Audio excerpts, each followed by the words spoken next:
Sometimes being in relationship, and I don't mean just relationship with like your lover or your husband, just in relationship to other people. Sometimes it takes other people to point out things about you that you need to change that you don't see in yourself. And so when they point those things out, initially you may be like resentful, or not resentful, but well, Defensive. nothing's wrong with me. But I think when you hear it enough, then at some point, especially if you're a person who wants to grow, wants to be better, then you'll reflect on that and adapt and make those changes. I don't think that that makes you fake for doing that. In actuality, I think that makes you an adult. Like when you recognize that there are areas in your life that needs improvement, when someone points them out, and you take note of that and work towards to improve. I think the issue is that when someone points it out and you change for the sake of just appeasing that person to a degree, and then you fall back to, as soon as something happens, you fall back or revert back to what you usually do. So it's not an authentic change. It's like how we wear masks when we go out into the real world, to present ourselves a certain way. And I think that's where it's wrong. But when you are like, there are a lot of things about me that I probably would not have seen unless, like what Inaz said, if it wasn't for a person who I know genuinely cared about me and wasn't trying to tell me to do something for their benefit. I think that's the thing too, is that when someone asks you to change something and it's not necessarily for their benefit, they're asking you to change, is because they truly see that this is an area of growth that will make you a better person. And I think that, Yeah. because I've been reading the chat, and I think that people, it was chats ago, but we're not coming down on any particular people, but it becomes, it kind of goes with mistaken is saying, if you feel genuine, like this person is trying to help you, if I'm a viewer and I look at them and they're calling all things wrong, if it's blatantly wrong and they're calling it out on both ends, you'd be like, this person is genuine. I think it becomes the pick me when you're is one sided. The man can do whatever he wants to do, and the woman's always that's when it becomes a pick me. But if you were like a neutral party and you were like calling women, you shame women, but then you hear bad behavior on the other side and you shame as well, then it's a little less pick me. She's just being honest with the situation. Does that make sense? Am I making sense right now? When it comes to Yeah. YouTube, so to speak, not real I life, think but that's YouTube. I think that's good. And I do want to add one quick thing is I do want to challenge a lot of the behaviors that people say are just who they are. I think there's a lot of them that's just the story they're telling themselves so they don't have to change it. Because now, me being athletic, for sure, that is who I am. I love sports, all of it. But me being quick and defensive and not saying so, I just don't say sorry. That was one of the things that I had a problem with.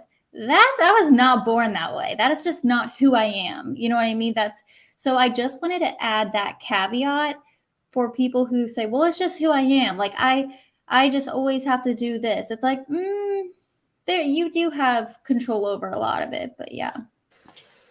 I love, love, love that you said that, Coach K, because not only is it just the story that people tell themselves, but I think people get so comfortable in their story that growth is way more uncomfortable than continuing with bad behavior.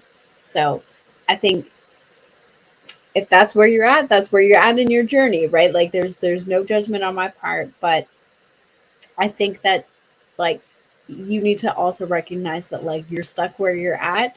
And if you're cool with that, like let it be known. And if you're not cool with that, I think you need to be honest with yourself. So I love that you brought that up. Do you think it's interesting that the self-appointed one would probably have been Derek Jackson as the ideal way a man should be, and men are consistently saying this dude is lying and that's not who we are. The women still updated their list for men to what Derek Jackson pretended to be, and men have constantly said we are not that guy.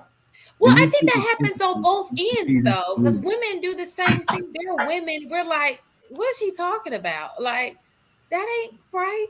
I think that people I think that when you have to be careful when you're in these YouTube spaces, because it's money making. It's driven by the clicks, the views. So people say what you want to hear.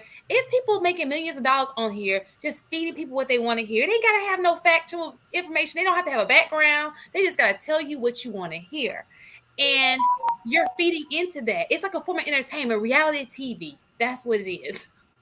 So I think that who can at the end of the day, there are men out there who do what Derek did, and there are women out there who do, whoever does. They all feed into something. They're pandering to people because they know the little panda bear is going to show up every week, feed them, give them money, views, listen to their story, and keep it going. Can you change my name to Derek Jackson Jr.? I'm about to be a super Derek Jackson. DJ J. Yeah, all right, let's see. Let me see. Can I get through doing this? Can you ask Marcus? Can you ask your question one more time? So we had a conversation, and in that I don't want to go on to, so we can go into the next. But go ahead. Sorry, Mark. I apologize, but we've been on Derek Jackson for an hour and 22 minutes. Go ahead. Well, I haven't said anything on him yet. Go ahead. Sorry.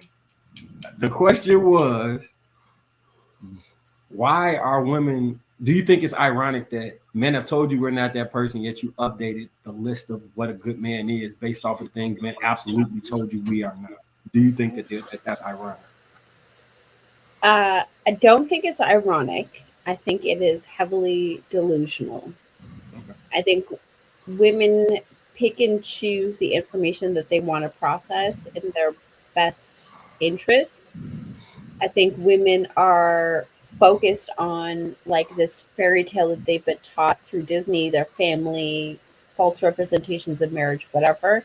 I think women want to perpetuate their ideal and be like manifest their way to it without actually listening to what men are saying is like who they genuinely are. And I think that unfortunately is setting up too many women for failure. I think that what Derek capitalizes on is what we've all experienced, that bad relationship. And so you kind of like, that's my ex he's talking about. And you think that all men are like your ex, and you're not thinking about like all the good guys who are out there. So you're like pinpointing what he's saying. He's like, he's telling the truth because that happened to me. And and you just feel like all men are this way because you got screwed over, or you probably possibly still getting screwed over. And it's just like they're feeding into your, that hardship, that toxicity that you're going through. And he's like telling you what you want to hear. Like, yeah, you understand what I'm going through. And he capitalized on that. Because everybody's been with a man who probably, didn't do it. I haven't. They value you as a woman. And I shame them for everything that they've done. And I spit on their graves. They need to have more respect for women and treat them right. Real men never cheat. Real men are always going to be faithful. Real men are always to women, and real men do right by women in every single sense of the word. And shame on those men who don't do it. He's practicing. Okay, D-Jax Jr. That's what you practicing. Get it out. I like it. All right.